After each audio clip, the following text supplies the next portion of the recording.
তুমি কি কখনো ভেবে দেখেছো যে মানুষটির জন্য তুমি সব করছো, কিন্তু তার কাছে তুমি শুধুমাত্র একটা অপশন হয়ে রয়ে গেছো, যে কখনো তোমাকে পুরোপুরি বুঝতেই পারেনি, তোমার মূল্য বুঝতে চায়নি। তুমি যা দিয়েছো তার থেকেও বেশি সে চেয়েছে, কিন্তু কখনো নিজেকে তোমার জন্য উজাড় করে দেয়নি। এখন ভাবো, তোমার সত্যি সেই মানুষটাকে দরকার যে তোমার অভাবে রাতে ঘুমোতে পারে না, নাকি সেই মানুষটাকে যার কাছে তুমি শুধুমাত্র একটা প্রয়োজন? এর চেয়ে বেশি আর কিচ্ছু না। আজকের এই ভিডিওতে এমন কিছু তিক্ত সত্য নিয়ে আলোচনা করব, যেটা হয়তো কেউ কখনো তোমায় বলেনি। কিভাবে তুমি নিজের মূল্য এমন ভাবে তৈরি করবে যাতে তোমার অভাব তার মনকে পুড়িয়ে দেয়। কিভাবে সে তোমার কথা ভাবতে ভাবতে অস্থির হয়ে উঠবে, আর কিভাবে তুমি নিজেকে আর কখনোই দুর্বল হতে দেবে না। যদি তুমি সত্যি প্রস্তুত হও নিজেকে বদলাতে, যদি তুমি চাও সেই মানুষটা দিন রাত শুধু তোমাকেই মনে রাখুক, তাহলে এই ভিডিওটা শেষ পর্যন্ত দেখো, কারণ এখানে কোনো অজুহাত নেই। আচ্ছা, তুমি কখনো কাউকে এতটা ভালোবেসেছো যে তার সকাল তোমাকে ছাড়া অপূর্ণ মনে হতো, তার রাতগুলো তোমাকে ছাড়া নিঃসঙ্গ? তুমি ধীরে ধীরে তার জীবনে এক অভ্যাসে পরিণত হয়ে যাও। প্রতিদিন সকালে শুভ সকাল বলা, প্রতিদিন সন্ধ্যায় জিজ্ঞাসা করা, কি খেয়েছো, কেমন আছো? এই ছোট ছোট প্রশ্নগুলোই একটা মানুষের জীবনে অভ্যাস হয়ে ওঠে। আর যখনই তুমি ওই সবকিছু দেওয়া বন্ধ করে দাও, তখন সেই সামনে থাকা মানুষের আত্মায় নেমে ওঠে একটা নিস্তব্ধতা। তুমি প্রয়োজন হয়ে ওঠো, তারপর একসময় নিঃশব্দে সরে যাও। কারোর জন্য এতটা করে দাও যে সে তোমার উপস্থিতিকে নিঃশ্বাসের মতো নিতে শুরু করে।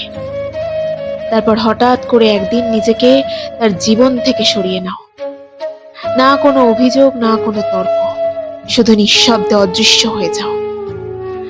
তখন তুমি দেখবে সেই মানুষটা ধীরে ধীরে ছটফট করতে শুরু করবে।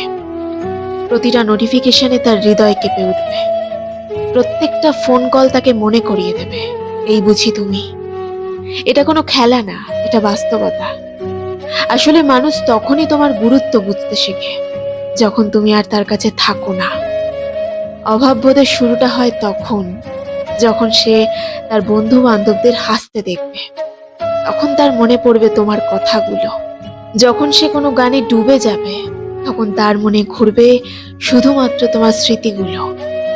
আর যখন সে একা থাকবে, তখনই সবচেয়ে বেশি কষ্ট দেবে তোমার অনুপস্থিতি। আর এখান থেকেই শুরু হয় সেই অস্থিরতা, যার কোনো চিকিৎসা নেই। কাউকে তোমার অভাব বুঝিয়ে দেওয়ার সবচেয়ে শক্তিশালী উপায় কি জানো? দূরত্ব। যখন আমরা কাউকে সবসময় নিজের মধ্যে ডুবিয়ে রাখি, তখন সে ভাবতে শুরু করে তুমি তো আছোই সব সময় সব জায়গায়। কিন্তু যখন তুমি হঠাৎ করেই চুপ করে যাও, তখন নীরবতাই কথা বলতে শুরু করে। আর সেখান থেকেই শুরু হয় তার উপলব্ধি, তার নিজের কাছে প্রশ্ন করা, আমি কি হারিয়ে ফেলেছি তাকে? তোমার নীরবতা তার অস্থিরতায় পরিণত হয়ে যায়। যে মানুষটা আগে দিনে 10 বার তোমার সাথে কথা বলতো, সে এখন তোমার একটা হোয়াটসঅ্যাপ বা ইনস্টাতে সিন দেখার জন্যও অপেক্ষা করে। যে আগে তোমার সঙ্গে সবকিছু শেয়ার করত, সে এখন শূন্যতায় নিজেকে প্রশ্ন করে।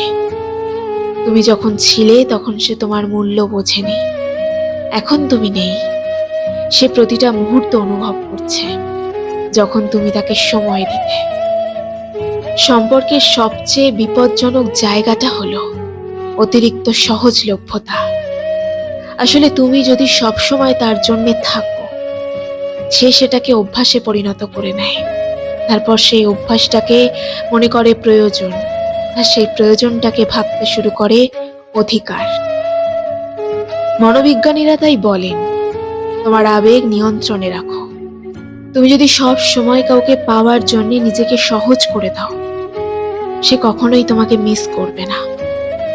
কখনো কখনো দূরে সরে যাওয়াটাই ভালোবাসার সবচেয়ে গভীর স্ফুলিঙ্গ হয়ে ওঠে।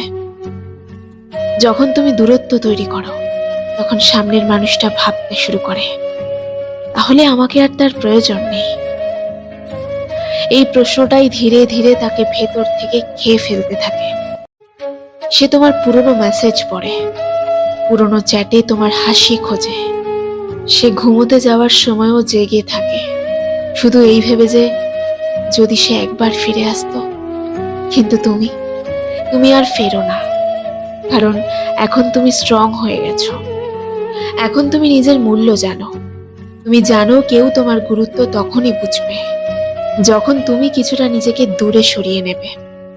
তাহলে এখন কি করতে হবে? প্রথম পয়েন্ট, সবকিছু একসাথে একেবারে দিও না। তোমার সময়, তোমার অনুভূতি, তোমার উপস্থিতিকে মূল্যবান করে তোলো। দ্বিতীয় পয়েন্ট, যখন তুমি দেখো যে কেউ তোমাকে হালকাভাবে নিচ্ছে বা পাত্তা দিচ্ছে না, তখন ধীরে ধীরে একটু দূরত্ব তৈরি করো। তারপর দেখো কিভাবে তার গোটা জগৎ কেঁপে ওঠে। তোমাকে কাউকে আঘাত করতে হবে না, তোমাকে শুধু তাকে তার বাস্তবতাটা দেখাতে হবে, যে তোমাকে ছাড়া তার পৃথিবীটা কতটা নিঃসঙ্গ। যখন তুমি তার প্রয়োজন হয়ে ওঠো আর তারপর চুপচাপ সরে যাও, তখন সে দিন রাত শুধু তোমাকেই ভাবতে থাকে। তোমার অনুপস্থিতি তোমার সবচেয়ে বড় প্রভাব।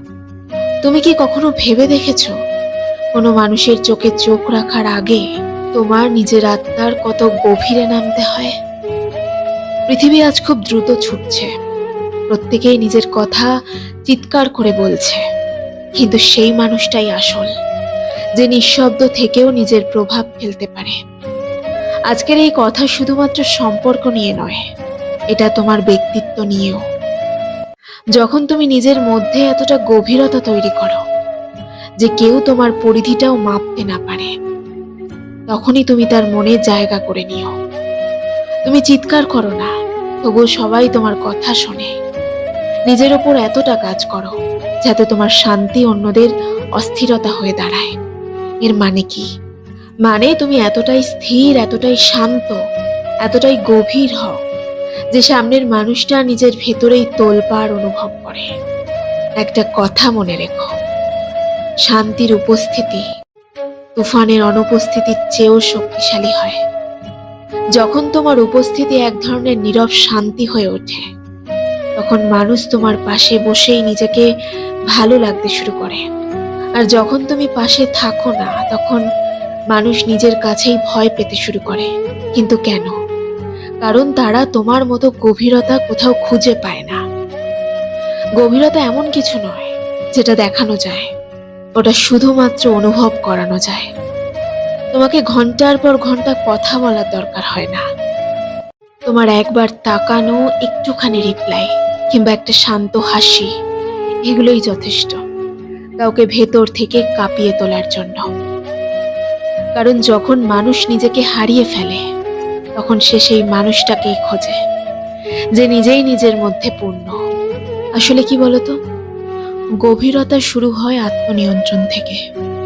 যখন তুমি প্রতিটা উস্কানিতে প্রতিক্রিয়া দাও না, যখন তুমি প্রতিটা আবেগকে প্রকাশে পরিণত করো না, যখন তুমি নিঃশব্দে থেকেই সবচেয়ে বেশি কিছু বলে ফেলো, সেখান থেকেই জন্ম নেয় আসল গভীরতা। আর মনোবিজ্ঞানীরা বলেন, তোমার আবেগের মালিক হও, না হলে যে কেউ তোমাকে তার পুতুল বানিয়ে ফেলবে।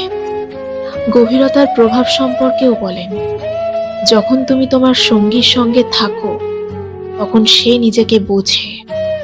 তুমি উপদেশ দাও না, বিচার করো না, তুমি শুধু শোনো। আর এটাই তোমাকে আলাদা করে দেয় সবার থেকে। এই পৃথিবীতে সবাই কথা বলছে, কিন্তু খুব কম মানুষই আছে যারা নিঃশব্দে থেকে কারোর আত্মায় পৌঁছাতে পারে। একটা গভীর আত্মার প্রভাব হলো, মানুষ তোমাকে ভয় পায় না, কিন্তু নিজের কাছে লজ্জিত হয়ে পড়ে। তোমার শান্ত মুখ তার ভেতরের ঝড়কে আয়নার মতো দেখিয়ে দেয়। এই গভীরতা অর্জনের 3টি আসল উপায়। 1, দৈনন্দিন আত্মপর্যালোচনা। প্রতিদিন রাতে নিজেকে জিজ্ঞাসা করো, আজ আমি কোন আবেগকে দমন করতে পেরেছি। 2. নীরব অনুশীলন। প্রতিদিন অন্তত 1 ঘন্টা কোনো কথা না বলে শুধু পর্যবেক্ষণ করো। Number 3, emotional neutrality. কোনো সম্পর্কেই চরম প্রতিক্রিয়া দিও না। শান্তভাবে সামনে থাকা মানুষটাকে আয়না দেখাও। যখন তুমি এতটা গভীর হয়ে যাও, তখন সামনের মানুষটা নিজের শব্দে ভয় পেতে থাকে, কারণ তোমার শান্তি তাকে তার বাস্তবতাটা দেখায়। সে নিজেকে জিজ্ঞাসা করে, আমি এতটা অস্থির কেন? আর সেখান থেকেই শুরু হয় তোমার প্রভাব। তুমি হয়ে যাও তার চিন্তার কেন্দ্রবিন্দু। মানুষকে প্রভাবিত করা কঠিন নয়, কিন্তু নিঃশব্দে কারো মনে জায়গা করে নেওয়া, সেটাই আসল শক্তি। এটা তখনই সম্ভব যখন তোমার ভেতরে এমন একটা গভীরতা থাকে যেখানে অন্য কারো অস্থিরতা এসে থেমে যায়। একটা কথা মনে রেখো, যে মানুষ নিজে শান্ত থাকে সেই কিন্তু অন্যের অস্থিরতার কারণ হয়ে ওঠে। তোমার ভেতরে এতটা গভীরতা তৈরি করো যাতে তার সবচেয়ে ভয়ানক ঝড়ও তোমার শান্তিতে বিলীন হয়ে যায়। একটা সময় আসে যখন তোমার কিছু বলার প্রয়োজন থাকে না, তোমার নীরবতাই হয়ে ওঠে তার উত্তর। আসলে মানুষ ভাবে প্রভাব ফেলতে হলে কথা বলতে হয়, কিন্তু সত্যিকারের প্রভাব সেই রকমই যেটা নিঃশব্দে আসে। কম বলো, যাতে পৃথিবী তোমাকে বেশি অনুভব করতে পারে। এই জগতে যেখানে সবাই কিছু না কিছু বলছে, যখন তুমি চুপ করে থাকো তখন মানুষ ভয় পেতে শুরু করে। মনে রেখো, নিঃশব্দে থাকাও এক ধরনের উত্তর, আর সবচেয়ে ভারী উত্তরটা তখনই হয় যখন কেউ তোমার সঙ্গে তর্ক করতে চায় আর তুমি শুধু হেসে চুপ করে থাকো। সে তখন অস্থির হয়ে যায়, কারণ সে অভ্যস্ত ছিল তোমার প্রতিক্রিয়ার, যে সে তুমি আবার বোঝাবে, আবার লড়বে, আবার মানিয়ে নেবে। কিন্তু এখন তুমি শুধু চুপ থাকো, আর সেখান থেকেই শুরু হয় তার ভেতরের যুদ্ধ। নিজেকে অন্যের কাছে সমর্পণ করার আগে নিজেকে জানো। যদি তুমি প্রত্যেকটা সম্পর্ক, প্রতিটা তর্ক, প্রতিটা মুহূর্তে নিজেকে দিয়ে দাও, তাহলে একসময় তুমি নিজেকে হারিয়ে ফেলবে। না থাকবে তোমার সম্মান, না থাকবে তোমার শক্তি, আর না থাকবে তোমার পরিচয়। কিন্তু যখন তুমি চুপ থাকতে শেখো, তখন তুমি নিজেকে ফিরিয়ে আনো। মানুষ তোমার চুপ থাকা দেখে ভয় পেয়ে যায়। তুমি একসময় ছিলে ছেলে মানুষ, যে সবকিছু মেনে নিত, হ্যাঁতে হ্যাঁ মিলাতো, তর্ক করত, তারপর ক্ষমা করে দিত। কিন্তু এখন তুমি শোনো, ভাবো, আর শুধু চুপ থাকো। সেখান থেকেই শুরু হয় তার অস্থিরতা। Silent strength. এটা সবার পক্ষে সম্ভব নয়। চুপ থাকার মানে এটা নয় যে তোমার বলার কিছু নেই। চুপ থাকার মানে হলো এটাই যে তোমার আর প্রমাণ করার কিছু নেই। যারা নিজেকে ভালো বোঝে তারা আর কারোর স্বীকৃতির অপেক্ষা করে না। তুমি আর চাও না তার চোখে ভালো লাগবে, না তার মেসেজের অপেক্ষায় থাকতে, না নিজেকে বারবার ভুল প্রমাণ করে মানিয়ে নিতে। এখন তুমি তোমার মূল্য বুঝে গেছো, আর তোমার এই নিস্তব্ধতাই হয়ে উঠেছে তার ঘুম হারানোর কারণ। তোমার নীরবতায় সঙ্গী কি অনুভব করে? সে ভাবে, আমি কি কিছু হারিয়ে ফেলেছি? তার মনে হয় হয়তো আমার কারণে সে বদলে গেছে। সে অস্থির হয়ে পড়ে, কারণ সে অভ্যস্ত ছিল তোমার কথাবার্তা, তোমার উপস্থিতি, তোমার উত্তরগুলোয়। কিন্তু এখন তুমি চুপ। সে নিজের প্রশ্নের জবাব খোঁজে নিজের মধ্যেই। রিয়্যাক্ট করো না, প্রত্যেকবার রেসপন্স করারও দরকার নেই। অবজার্ভ করো, নিজের ভেতরে শক্তিশালী হয়ে ওঠো। নীরবতা মাস্টার করার 3টি উপায়। Point 1, pause before replying. কেউ কিছু বললে সঙ্গে সঙ্গে উত্তর দিতে যেও না। 3 সেকেন্ড থামো, নীরবতাকে অস্ত্র বানাও। তারপর যদি প্রয়োজন পড়ে তখন উত্তর দাও। পয়েন্ট 2, এনার্জি বাইরে নয়, ভেতরে ঘোরাও। রাগ এলে ভেতরে ঘোরাও, কষ্ট পেলে ভেতরে রাখো। তারপর অবজার্ভ করো, কারণ তোমার প্রতিক্রিয়া হয়তো সামনের মানুষটার পরিকল্পনারই অংশ। এটা তোমাকে বুঝতে হবে। পয়েন্ট নাম্বার 3, প্রেজেন্স ভাইব্রেশনাল করো। তুমি যখন কোনো ঘরে থাকো, মানুষ যেন তোমার উপস্থিতি তোমার কথায় নয়, তোমার শক্তিতে অনুভব করে। নীরবতার শক্তি এমন যে সে অন্যকে নিজের সাথে যুদ্ধ করতে বাধ্য করে।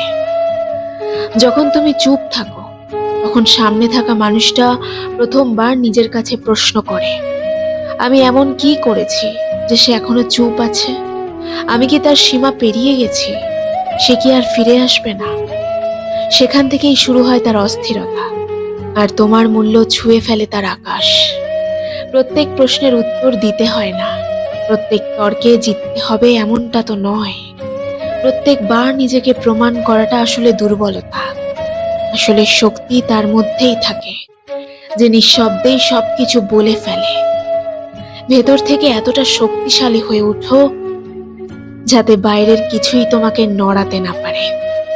আর যখন তুমি এই অবস্থানে পৌঁছাতে পারো, তখন তোমার চুপ থাকাটা হয়ে ওঠে সামনের মানুষটার সবচেয়ে বড় অস্থিরতা।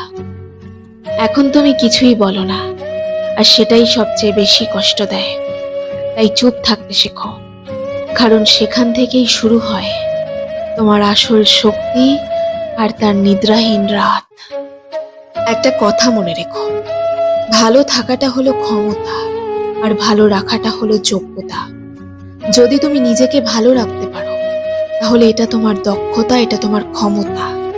আর যদি নিজের পরিবারের মানুষগুলোকে ভালো রাখতে পারো, তাহলে এটা তোমার যোগ্যতা।